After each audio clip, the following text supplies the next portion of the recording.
priorities obviously shift and your focus changes, and even what you want to do on a Friday evening changes. Yeah. I don't want to go out like I used to. Yeah. And everything it's a little bit more work to do things. So, I would have friends who want you to pop out for the afternoon.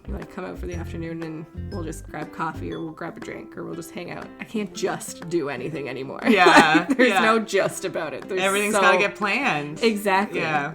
Hey everybody, Ashley Cooley here of Birth Baby Sleep. Today I'm talking with Lindsey Davidson again. She's the creator of Mat Leave Mondays over at Good Robot and a new team member to Birth Baby Sleep.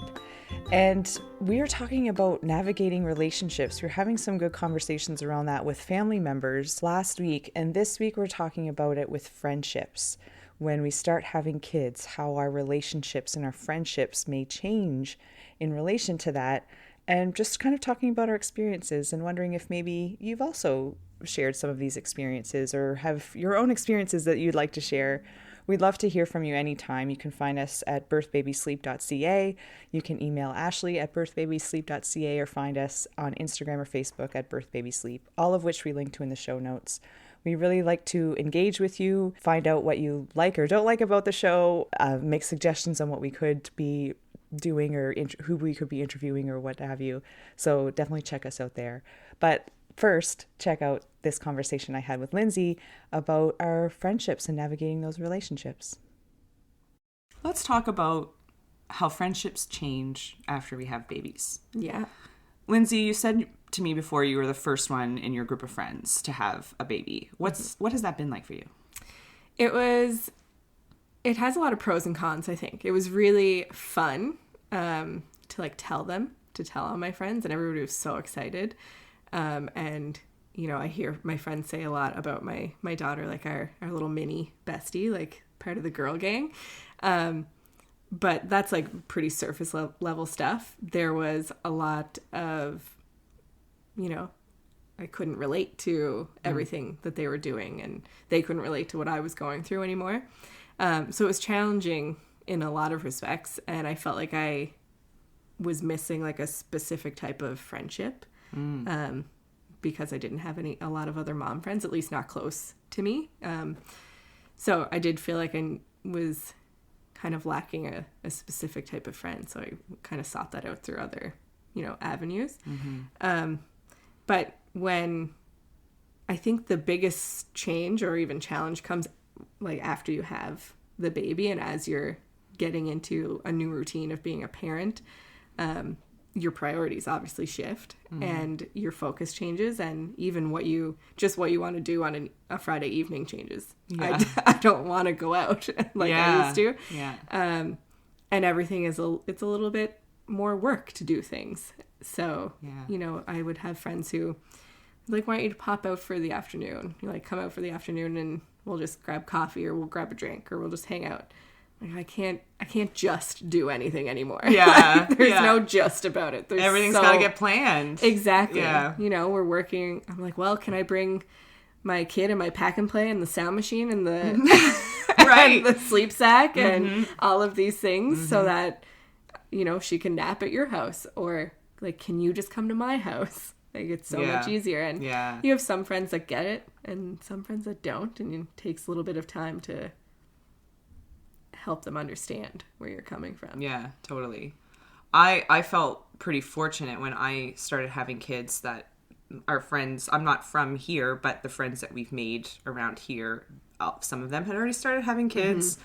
Some were even having kids around the same time. So I feel very fortunate that on my mat leave, and this was pre-COVID, we were able to get together and have play dates with ourselves and our little ones that are roughly around the same ages. So that was a really helpful. I don't know what I would have done without that, because I already felt like there wasn't many drop-ins or anything to really go to meet other people with babies.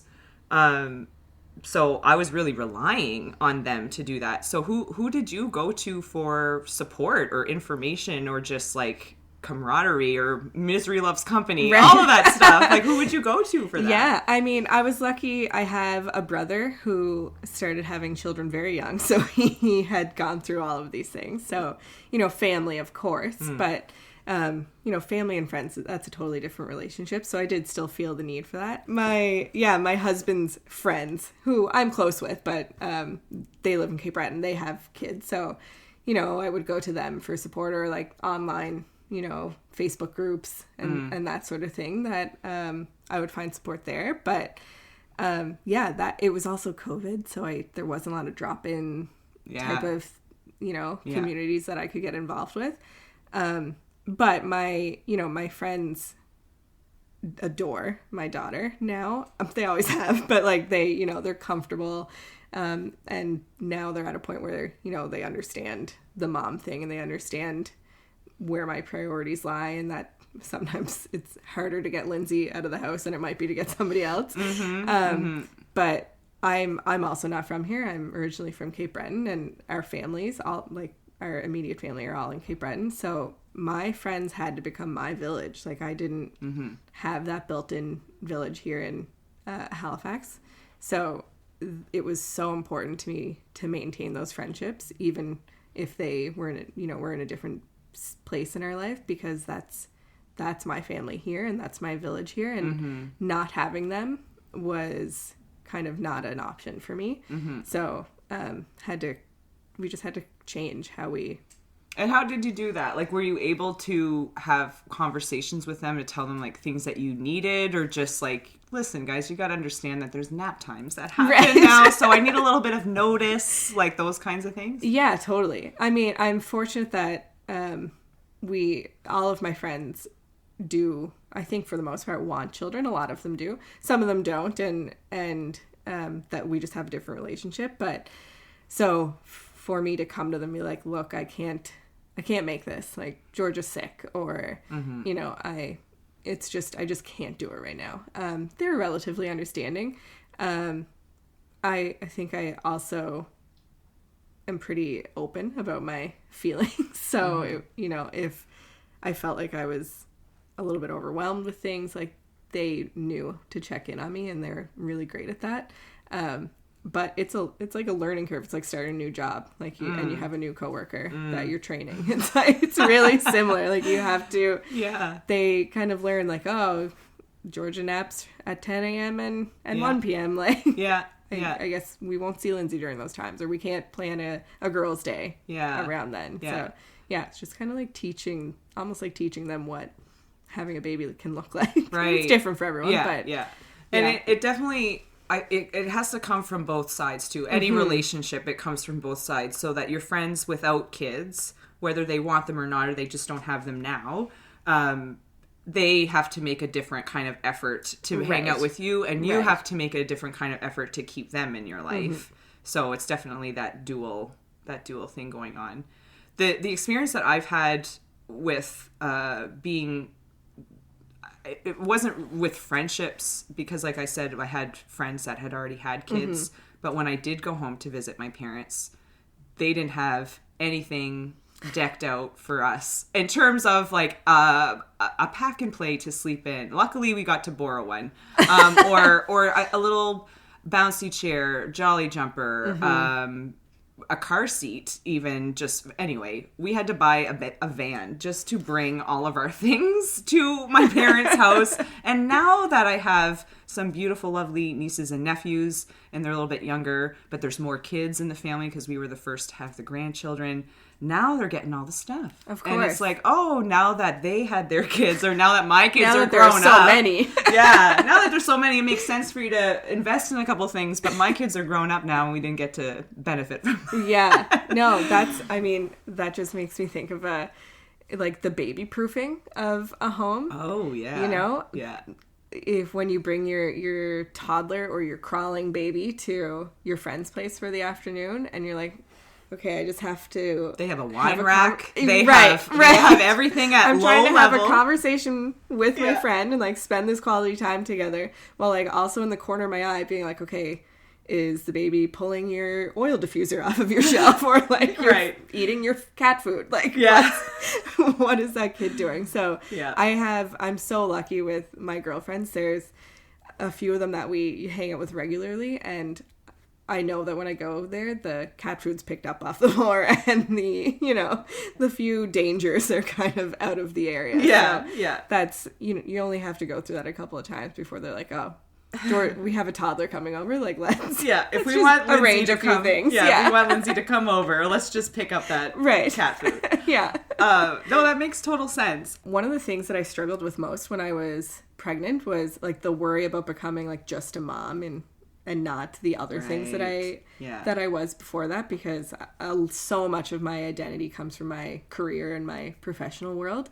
So I was really worried about that. So yeah, having some friends that don't have kids or even just don't, aren't in that world every day like I am, it's nice to be able to talk about our jobs or complain about our husbands or like, things What's that are in the news. Right. I don't know. Anything not baby related. And so it's refreshing. And I think a misconception that folks have about people who don't have kids or don't want kids, specifically don't want kids, is that they don't like kids. Like, that's not the case. Like, I have a few friends who are choosing to be child free and they adore my kid and they adore their nieces and their nephews and their little cousins and that sort of thing. Yeah, like, they're not baby haters. Like, they just don't want to raise them. So you don't have to think of it like that as so black and white, There's some of them are like love to babysit your kids. Right.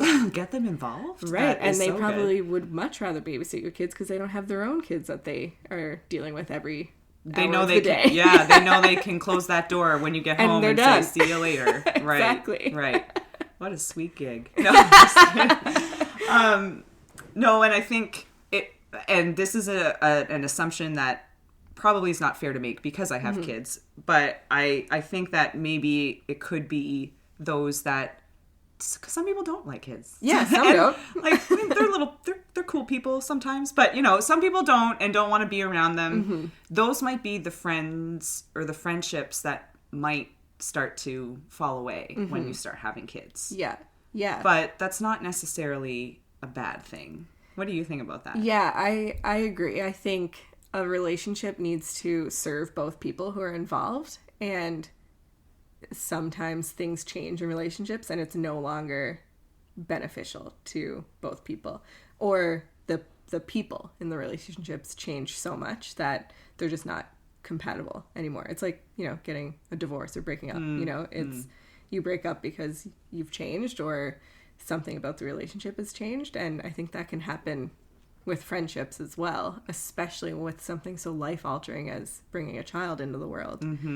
If you have such stark differences and opinions on what that should be or should look like, or if it should happen at all, then it's going to be hard to maintain that friendship. And I wouldn't want to work on something that that's more work than it is reward. So sometimes I think you have to let those things go. As sad as it can be, it's probably for the best.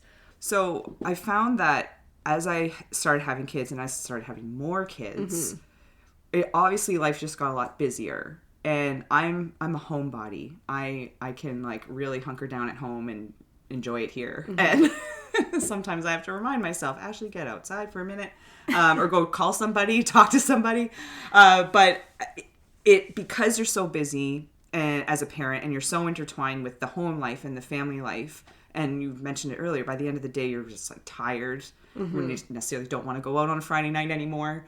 But I found that my friendships, even those with kids, they change because you're not spending as much time with them as you would be, or the time that you are spending is distracted because your little one's in the cat food, or like there's more going on. So it tends to be, I've noticed this with my relationship, like this slow progression of like, you're just not seeing everybody as often as you used to, or you're not talking to them as much. So a real effort has to be made there.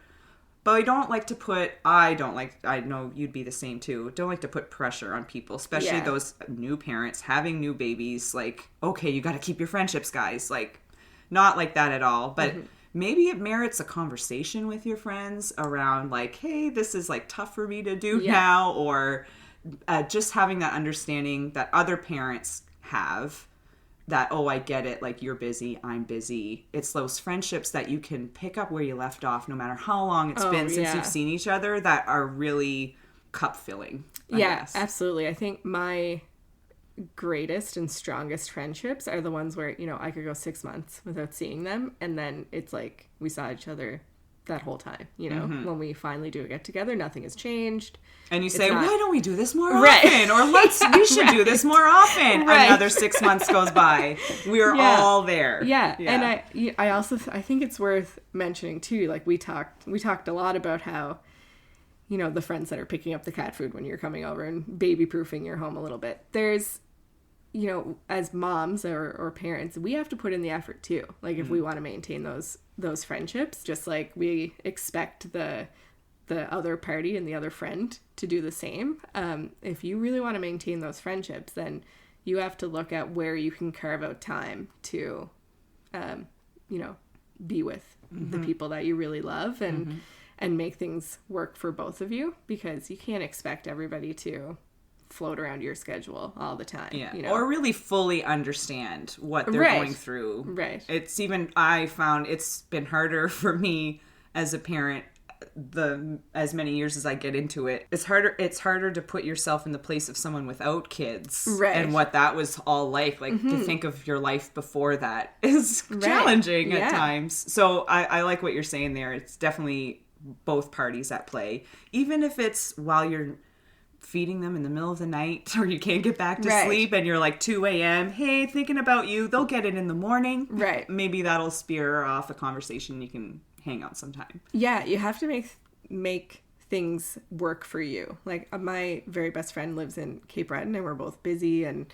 we don't see each other nearly as often as we like. But when I'm thinking of her or missing her, or, you know, want to say that I love you, but I don't have time to call you or text you or you know, talk, I send her a purple heart emoji, and that's it. And that tells her, like, oh, Lindsay cares about me. That's like awesome. That's something as simple as that would, you know, can really help maintain a relationship. Totally. I the same. I have friends from back home that we're all over Canada. One's in Yellowknife. So, like, we're really far from each other. Time zones are different. But it's just that once in a while, if you just shoot them and say that you're thinking about them, you're still in part of your life kind of thing. It might still be a while before you can get together and do the things, but you're still part of each other's lives. Yeah, absolutely. I think it's, you know, people who either don't have children or are just in a different phase in their life as you, it can be easy for them to think like, oh, Lindsay has her hands full right now. Yeah. She's probably not going to want to talk to me right now, but couldn't be more opposite. I just need to schedule it. You need to schedule it, or you might need that push sometimes. I'm like, oh, thank you for reaching out. I've been thinking about it. Like, I've been dying to talk to you. Yeah, we're all there. And so if anybody, I don't think there's anybody listening to this podcast that does not have a child or is about to have a child. Why would you listen to this? But if you share it with someone, it's just, I guess, making sure that you're both still care about each other or the group, whatever it is, and that somebody's making an effort at some point to put it out there. But friendships change. Yeah. And relationships change. All of them do. But finding some friends that also have kids, if you don't happen to have them. Yeah. And finding those groups and ways to connect, because there is a special relationship when you can have that connection with somebody, or you share something similar. Yeah, there is. There's a support there that is provided that you can't really find it in other places. Yeah. So it's all kinds of friendships have all kinds of benefits. Exactly. Beautiful. Yeah, a different friend for a different journey. Yeah. Cool. Thanks for the chat, Lindsay. Yeah, of course. Thanks. If you're looking for more information or support along your parenting journey, check out birthbabysleep.ca. That's where you're going to find prenatal classes, postpartum and new baby resources, and sleep support during the childhood years. You can now join our Bringing Up Baby community membership as well, which has tons of additional benefits to helping you through all kinds of sleep challenges and transitions, navigating the transition to solid foods, and even your transition through early parenthood. If you have any questions, just send them my way. Lastly, but certainly not least, if you got something out of this episode or our show in general, leaving a rating or a quick review goes a really long way to helping others find us. So please consider leaving one. That's all for now. I'm Ashley Cooley, and we'll see you back here next time.